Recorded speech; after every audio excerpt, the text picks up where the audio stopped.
Hi friends, ఈ వీడియోలో కనిపించే 4 దుడ్డులు సేల్కొన్నవి. అడ్రస్ వచ్చేసి పటాన్ చెరువు. వీటి వయసు వచ్చేసి 2 సంవత్సరాల నుంచి సంవత్సరంన్నర వరకు ఉన్నాయని చెప్తున్నారు.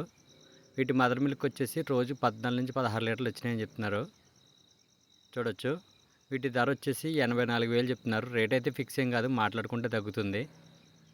ఈ 4 దూడలు ముర్రా జాతి దూడలే. చూడొచ్చు, మొత్తం అన్ని రింగ్ ఉన్నవి. ఇంట్రెస్ట్ ఉన్న వాళ్ళు కాల్ చేయండి. అడ్రస్ వచ్చేసి పటాన్ చెరువు, సంగారెడ్డి జిల్లా, హైదరాబాద్.